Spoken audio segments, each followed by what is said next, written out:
Alors, on va tout de suite créer un document vide. C'est le mieux pour apprendre. Et on finira par un modèle, quand vous serez plus à l'aise. Alors, l'avantage, c'est que là, je vais créer ici un design. Et on va partir d'un document complètement vide. Donc, ça peut être avec des dimensions personnalisées. Ça peut être un document portrait A4. Moi, je vais partir avec quelque chose comme ça. Je pense. Qu'est-ce qu'on pourrait faire d'autre? Ouais, bon, on va pas s'embêter. On peut partir donc d'un document comme ceci. Ou alors, on peut taper aussi A4, paysage, par exemple. Bon, on peut essayer de faire une petite affiche. Allez, c'est parti. Donc, vous voyez, j'ai les dimensions en centimètres qui s'affichent. Et celui-là me va très bien. Il y a aussi le même ici, avec les mêmes dimensions. Donc, bon, il y a plusieurs modèles, mais ce sont tous plus ou moins les mêmes. Alors, on va cliquer sur A4 paysage. Et il va nous ouvrir, en fait, un nouveau document vide avec, vous le voyez à gauche, on n'en a pas encore parlé puisqu'on ne les voyait pas, des designs par défaut. Alors c'est pas mal parce qu'en fait, il a reconnu ce format-là et il me propose des choses, bien sûr certaines sont payantes, mais si je voulais utiliser un modèle comme ceci, bah, je dirais, hop, je clique là et déjà, j'ai quelque chose qui apparaît. Vous voyez, alors, il y a des petits filigranes là, Canva, ça veut dire que cette chose-là, en fait, est payante. Donc, pour supprimer les filigranes, il faut payer. D'accord? Essayez Canva en équipe gratuitement. Mais bon, il faudra payer. Donc, dans ce cas-là, c'est pas compliqué. Je sélectionne et je supprime directement. Alors, ça marche aussi avec la touche Supr au clavier. Donc, si vous voulez supprimer des choses, vous sélectionnez, vous faites Supr. Là, je peux supprimer ça, il n'y a plus rien. Et je peux supprimer ça, il n'y a plus rien. En gros, ce sont des couches qui se superposent les modèles. Donc, vous voyez, quand j'en clique un, bah, j'ai tout un arsenal de choses qui arrivent. Celui-là, il n'y a pas de filigrane, c'est complètement gratuit. Et je peux le changer en cliquant ici, par exemple. Voilà. Donc ça, c'est assez intéressant, puisque dans les designs, il me propose déjà des petites choses pour habiller mon A4. Bien sûr, je peux sélectionner tout et faire Supr. Voilà, je vérifie que je n'ai plus rien. Si je fais ça, je n'ai plus rien. Je peux aussi faire CTRL-A pour tout sélectionner et faire Supr. Et une fois que j'ai plus rien, bah, j'ai plus que ça. Ça, je ne peux pas le supprimer, c'est le fond. Alors, on peut changer l'arrière-plan en sélectionnant et en, vous voyez, à chaque fois, vous avez ça. Donc ça va être la couleur d'arrière-plan qu'on peut sélectionner comme on veut. Voilà. Vous voyez, Canva est déjà assez malin puisque je peux sélectionner tout un tas de couleurs. Voilà. Je peux faire des dégradés de couleurs. C'est pas terrible. Mais vous voyez, par défaut, j'ai blanc ici. Et je peux aussi sélectionner une autre couleur. Personnaliser aussi. Si vous connaissez votre couleur, le code, vous pouvez. Vous avez le dégradé, etc., etc. À tout moment, je peux supprimer, je sélectionne, je fais Supr, il considère qu'il remet tout blanc. Donc voilà comment fonctionne Canva. Alors c'est la première étape, là c'était le fond, ou l'habillage, on voit avec les modèles. Et ensuite on a les éléments. Alors qu'est-ce que les éléments? Ce sont des objets. Par exemple, ça va être des choses utilisées récemment, je peux faire afficher tout. Voilà, je peux insérer un free ici, je peux insérer un gratuit, etc., etc. Pour déplacer un élément, on le sélectionne, on se met au milieu et on déplace. On laisse le clic gauche et on déplace. Si vous ne l'avez pas qui apparaît, en fait, ça peut arriver dans certains cas où vous ne le voyez pas se déplacer là, et ben vous essayez de trouver ici, déplacer, non, je ne sais plus. Bah, là, par défaut, il apparaît et il y a même la rotation qui apparaît. Voilà. Donc la rotation, c'est pratique pour changer l'angle et vous voyez qu'il apparaît là, moins 30 degrés, c'est comme ça que je me situe. Selon, pour qu'ils aient tous un peu la même inclinaison, il faut bien vérifier comme ceci. On peut aussi étirer pour changer les dimensions ou alors aller cliquer. Bah, alors là, c'est un objet, donc il ne me propose pas la possibilité de changer le type de texte puisque c'est un bloc, mais vous voyez, je peux étirer pour changer sa taille. Par contre, déplacer, on se met au milieu ou sur l'objet, on clique gauche, et on déplace le curseur. Pareil pour celui-là, pareil pour bouger ça. Voilà comment on va déplacer. Donc ça, ce sont des éléments qui sont disponibles. On a des formes, par exemple une flèche, voilà. Pour afficher d'autres formes, vous cliquez sur afficher tout, et vous avez toutes sortes de formes. Par exemple, je veux un triangle, je veux ce triangle en couleur bleue, je le veux de telle forme, finalement, je ne le voulais pas en triangle, je le veux comme ça. Voilà. Et puis, je vais le faire tourner, je vais changer sa taille, et je vais le déplacer en laissant appuyer au milieu. Vous voyez, si je laisse appuyer là, ça ne va pas marcher, donc il faut bien se mettre là, au milieu, et le bouger, avec le maintien, clic gauche. Bien sûr, on sélectionne, on supprime. Pareil pour les flèches, hein, en fait, on insère des flèches, on bouge les flèches, comme ceci, on peut déplacer, par contre, pour changer la taille, on va cliquer sur... soit on... Je ne sais pas si on peut changer la taille, mais on clique ici pour changer déjà le type de flèche. On clique ici pour changer l'épaisseur de la ligne, qui est là très très grosse. Voilà, ça change la taille aussi. On peut mettre des pointillés, etc., etc. Vous voyez, on peut changer aussi la couleur en utilisant tous ces paramètres. Donc je vous recommande de vous entraîner. On peut changer de l'autre côté aussi, vous voyez. Hop, j'avais rien, j'en rajoute une de l'autre côté. Donc droite, gauche. Et puis je peux changer le type de ligne. Coudé, par exemple. Donc je peux faire des espèces d'organigrammes comme ça. Donc ça, il faut juste s'entraîner pour voir les poignées qui apparaissent. Ici, je peux déplacer avec clic gauche. Ici, je peux déplacer comme ceci. Et je peux aussi déplacer comme cela. Donc, c'est pas forcément simple au début, mais une fois qu'on a compris le principe, c'est plutôt sympa. Vous voyez, rien de compliqué. La couleur, les épaisseurs de ligne, les types de flèches, voilà. Et supprimer. Je retourne dans éléments, j'ai donc bien recliqué ici pour tout avoir. J'ai les illustrations, donc des petits bonhommes comme ça. J'ai, si je reclique sur éléments, des stickers, des photos. Par exemple, des vidéos, on peut insérer afficher tout. Allez, on peut insérer une petite photo comme ça pour faire de l'ambiance. Alors vous voyez, je peux la mettre en arrière-plan, cette photo. Comment on fait? Je clique, je fais clic droit et définir l'image comme arrière-plan. Voilà. Comme ça, elle occupe toute l'image, quoi. Enfin, tout mon A4. Je peux annuler et faire clic droit en sélectionnant et détacher de l'image d'arrière-plan pour la mettre, par exemple, qu'à un endroit voulu. Et puis j'en mettrai d'autres à côté, etc., etc. Alors, il suffit de cliquer plusieurs images, les déplacer avec la petite poignée. Vous ne mettez pas ici, sinon vous l'écrasez, vous la rognez. Vous mettez plutôt aux extrémités, gauche, droite, où vous voulez, mais vous mettez aux extrémités, vous les déplacez, vous les rangez. Alors il y a une petite grille d'accrochage, il faut en parler. Vous voyez, par exemple, si je veux venir chercher le bord là, je me mets là, je laisse clic gauche, et quand ça apparaît, eh bien je vois qu'elle est parfaitement alignée. Je vais faire pareil en bas, vous voyez, et là elle est alignée en fait de part et d'autre. Donc je suis parfaitement aligné là, et je suis parfaitement aligné là.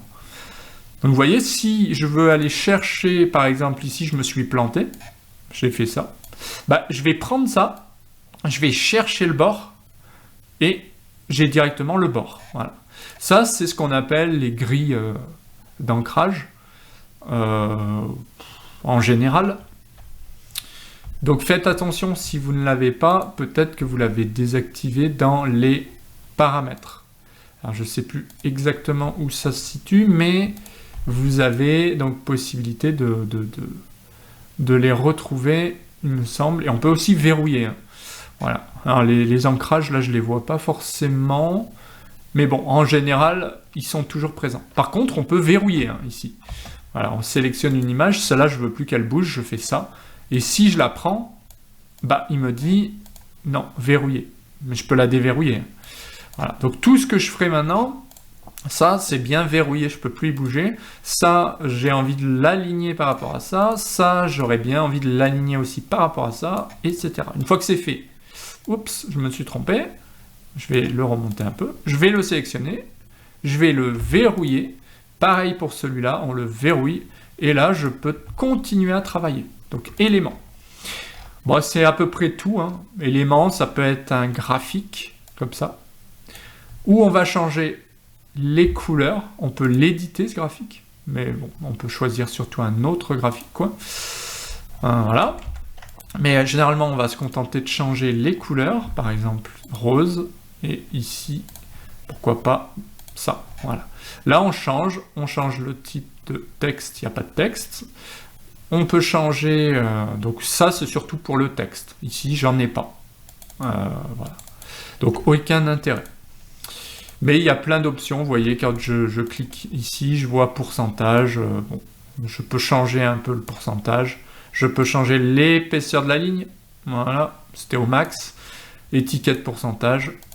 Là, il me la met. Voilà. Donc là, ça dépend du pourcentage. C'est assez rigolo.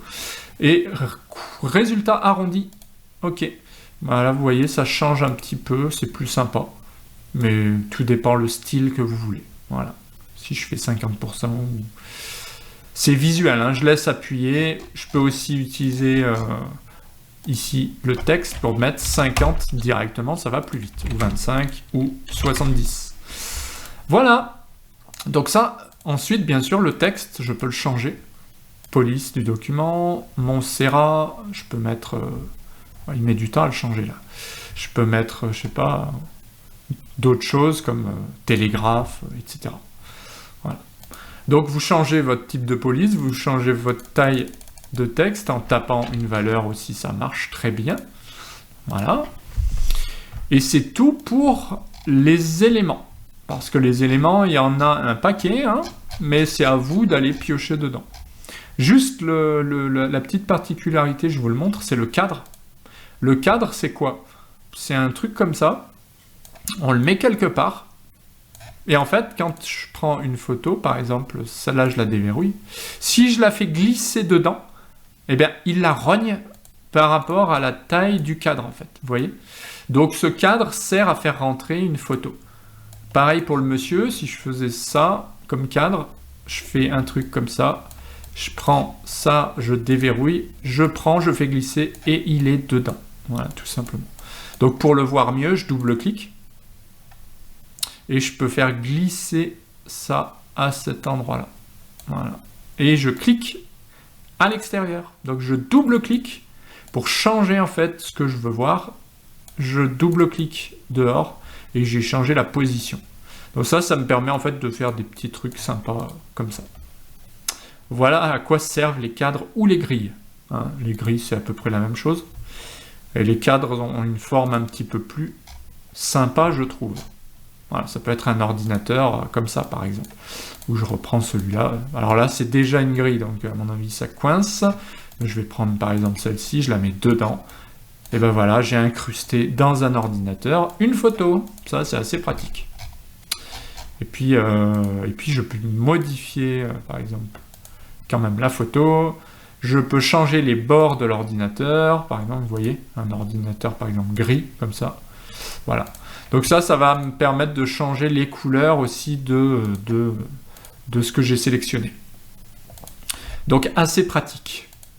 Ça, c'est tout pour éléments. Il y a un maximum de choses. Hein, on le voit, il y a un maximum d'illustrations, etc. Les textes. Alors les textes, par défaut, on peut insérer par exemple des choses comme ça, pour faire joli, un glow. Ça, c'est vraiment un type de texte particulier, d'accord? Que je peux modifier de la même manière, je vous le précise plus, maintenant vous savez faire. J'utilise vraiment ça pour modifier la taille du texte, ou alors je lui donne une taille précise, ce qui revient au même. Ensuite, on peut insérer d'autres choses comme ça, Happy Birthday, si vous voulez. Et à chaque fois, donc, on peut double-cliquer pour écrire, ou on peut écrire du texte, ou test, voilà, à côté. Et ce qui est pas mal, c'est que si je double-clique, là, j'ai deux espèces de textes, dont un avec telle police et l'autre avec une autre police. Si je veux changer la couleur, je fais ça, je change la couleur directement. Et comme il y en a deux différents, bah, je change deux couleurs, et je peux avoir deux couleurs différentes. Comme d'habitude, on peut rogner. Donc voilà pour ce qu'on peut dire. Les cadres, vous voyez, je l'ai supprimé. J'ai supprimé aussi la photo pour vous montrer les textes. Ça, ce sont donc des choses utilisées récemment. Et ça, ce sont des textes, par exemple titre, où on va ajouter le titre du document. Comme d'habitude, je me mets au milieu, je clique, clic gauche, et je déplace, tout simplement. Le petit ancrage sert à vérifier où il est par rapport au reste. Là, il va détecter Happy Birthday automatiquement et il va aussi me proposer de l'ancrer aussi. Donc ça marche dans les deux sens. Vous voyez, là, je peux le mettre au milieu de ça et au milieu de l'autre, ce qui permet d'avoir des visuels bien placés. Titre. Comme d'habitude, on sélectionne le texte, la police, la couleur, et c'est pas plus compliqué que ça. Et puis, sous-titres, etc. Titre, donc ça, corps de texte, ça vous permettra d'habiller directement titre, sous-titre, corps de texte, etc., etc. Donc, pour modifier, je clique une fois, pour double-cliquer, c'est pour modifier en général un élément, que ce soit une photo, on va double-cliquer, que ce soit ça, on va double-cliquer pour accéder à d'autres choses, etc., etc. Voilà, donc on pense bien à double-cliquer pour modifier le texte, tout simplement. Donc pas très compliqué en termes de texte, il faut juste faire attention que parfois, vous voyez, il y a une espèce de bloc là. Ça peut être pénible, puisque moi, je ne veux pas tout modifier. Dans ce cas-là, je peux dégrouper, clic droit, il me semble, dégrouper, ici. Et là, je retrouve deux textes différents. Je les ai dégroupés. Et oui, on peut créer des groupes. Par exemple, supposons que ça, je veuille le grouper. Je maintiens Maj. La touche Maj. Je fais grouper, ou clic droit, grouper. Et là, j'ai un texte groupé. Ça peut être pratique dans certains cas. Par contre, ça a l'inconvénient que je ne peux pas modifier, vous voyez, dedans. Ça modifie tout, ça déplace tout, mais je ne peux pas modifier, déplacer ça, etc. Donc ça peut être pénible et dans ce cas-là, on va faire clic droit ou cliquer sur dégrouper. Voilà. Et là, j'ai la possibilité de dire ça, c'est là, ça, c'est là, ça, c'est là. Voilà. Et ensuite, on le regroupe, etc., etc., etc. C'est tout pour les textes. Alors les marques, alors là c'est payant, c'est principalement des logos. Importer. Ouais, importer, en fait, vous allez beaucoup vous en servir. Pourquoi ? Si vous faites glisser sur Canva une photo, comme moi, eh bien vous pourrez, comme ceci, vous en servir directement. Elle sera dans les vidéos, elle sera dans images et il y a aussi de l'audio. Voilà. Donc, vous allez faire glisser directement ou alors importer des fichiers, ça marche aussi. Vous allez chercher un fichier et vous l'insérez. Et il apparaîtra dans importer. Voilà. Donc, vous pouvez importer pas mal de choses. Vous voyez, par exemple, mon logo, je l'importe, il est là. Donc, je peux faire un visuel avec, je vais enlever un peu des choses, avec mon logo ici, Vincent Caviotto, mon image ici, voilà, et puis j'ai remplacé l'autre directement, et puis je vais faire ça. Voilà, tout simplement. Comment on fait? Alors ça, c'est vraiment très très pratique à importer parce que vous allez récupérer vos fichiers. Et comme je vous disais, vous pouvez les faire glisser aussi de l'explorateur vers Canva. En général, il va apparaître instantanément. C'est vraiment l'avantage de Canva, je trouve. C'est que, en fait, c'est très très intuitif. Et vous les retrouvez aussi ici. Vous pouvez même cliquer sur les 3 petits points pour supprimer, par exemple, définitivement. Si ça, j'en ai pas besoin. Voilà, ça, si je veux le supprimer, je clique, je fais supprimer et automatiquement, il est parti. Voilà. Mais il restera, bien sûr, j'imagine, dans la corbeille. Alors, dessin, c'est tout ce qui est dessin à main levée. Moi, je m'en sers jamais. Mais vous pouvez vous en servir. En changeant de stylo, vous voyez à quel point c'est intuitif. Je peux aussi gommer comme ça. C'est très très intuitif en fait. Là, je sais pas ce que ça fait, pas grand chose. Je peux changer, je peux faire, voilà. Bref, il y a plein de choses à faire. On peut changer l'épaisseur du stylo, etc., etc. Pareil pour la gomme. Ouais, c'est vraiment très très pratique. Et puis il y a les projets. Les projets, c'est pour récupérer d'autres projets. Appli. Alors appli, c'est assez pratique. Pourquoi? Parce qu'il y a des petites fonctionnalités en plus. Par exemple, moi j'utilise Pixabay. Peut-être que vous le connaissez. Et bien en fait, par défaut, Pixabay, vous ne l'avez pas. Et par exemple, moi si je vais aller chercher un ordinateur, là, bah, j'ai que des images libres de droit. Donc je peux dire, ah bah c'est bien, moi ah bah tiens, je vais montrer ça. Ouais. Je vais le prendre, je vais montrer ça. Bah ça, c'est grâce à Pixabay. Donc au lieu d'aller ouvrir Pixabay sur le navigateur, de télécharger la photo, etc., vous allez faire appli, vous tapez Pixabay, vous cliquez dessus, et il apparaît maintenant là, voilà, et il est maintenant épinglé avec mes outils. Donc vous voyez, je peux récupérer par Pixabay plein d'illustrations comme ça. Voilà. Et en fait, ça évite d'aller dans éléments, de taper ordinateur. Voilà. Parce que vous voyez, le problème, c'est que vous en avez, mais ils sont tous payants. À part celui-là, ils sont pas toujours terribles, les gratuits. Donc vous voyez, les ordinateurs ici, ils sont pas top et ils sont payants en plus, souvent. Alors que Pixabay, lui, c'est gratuit. Vous tapez ordinateur, vous avez tout ça, quoi. C'est impressionnant. Donc, petite astuce pour rester sur du gratuit, vous utilisez des applis. Par exemple, ça peut être des marques, je sais pas. Je crois qu'il y avait un... Voilà, on peut trouver des marques en cliquant directement. Alors, pas sur Pixabay, sur appli. Voilà, si je cherche des marques, des choses comme ça. Voilà, je peux trouver toutes sortes de choses. Par exemple, peut-être même de la musique, etc. Avec des effets. Voilà.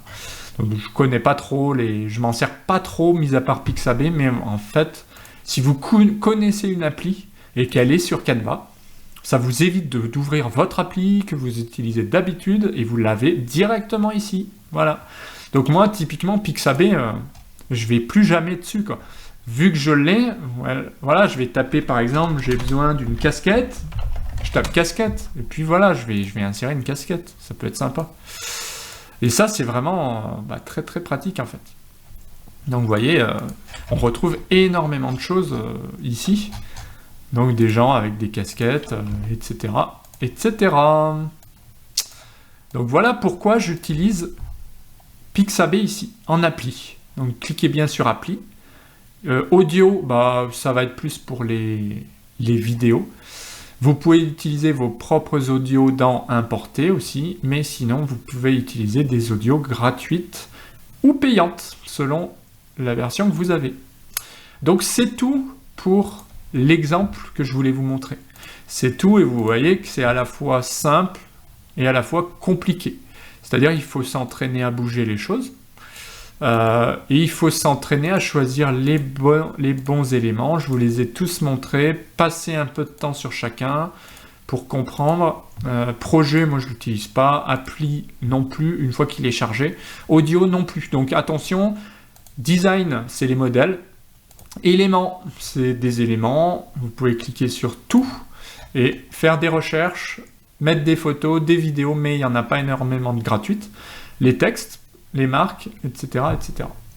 Alors, éléments, on a vu qu'il y avait aussi les formes qui sont souvent gratuites, qui sont très pratiques. Et voilà, les textes, etc., etc. Donc ça, je vous laisserai vous entraîner. On va passer à un exemple à partir d'un modèle, histoire de continuer à se familiariser avec Canva.